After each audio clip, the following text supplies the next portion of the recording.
आहे ऐसन नसीब काहे दिहलु ए छठी माई, काहे तू कइला दुराग है। अरे ऐसन नसीब काहे दिहलु ए छठी माई, काहे तू कइला दुराग है। आहे सभे के बेटा आज दौड़ा ले जाए, हमर बेटा लड़े गेलै जंग है। आहे सभे के बेटा आज दौड़ा ले जाए, हमर बेटा लड़े गेलै जंग है। आगे कोखिया से माई तोर शेरावा जनम लौहे, मरलो के बाद होतहु नाम गे।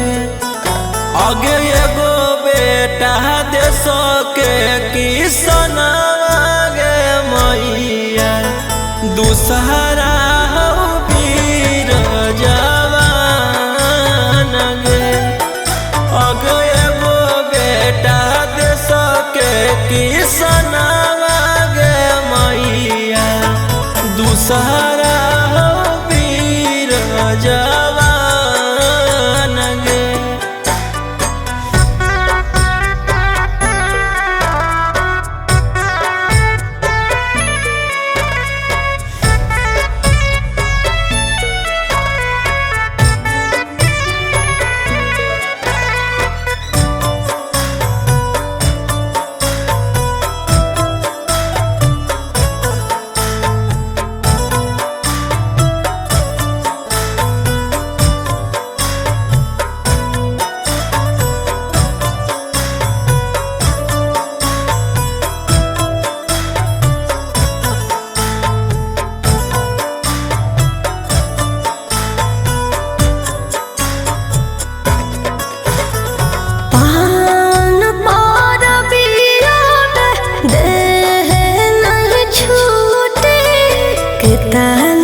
कठोर सरकार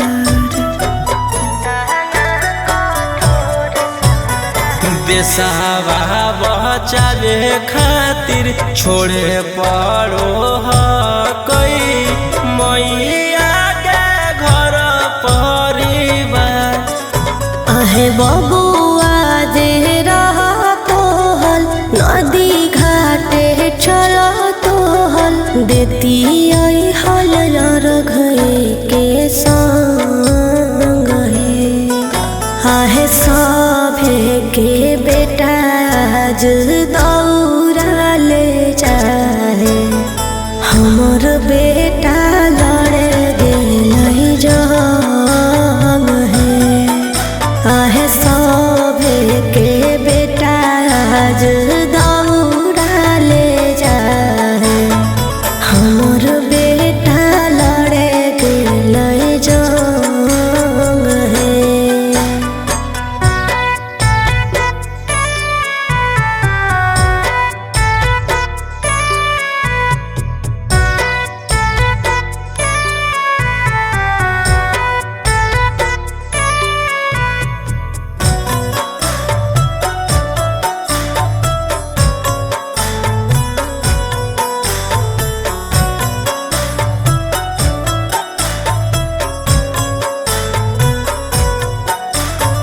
तोरे जइसन माई के तना के गोदिया उजरलै, तबे होलै देशवा आजाद।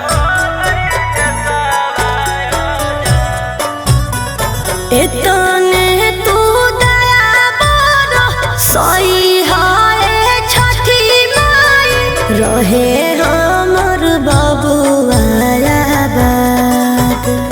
राजा रौशन रोहिया कहो गे मैया, काहे लगी हकी परेशान गे।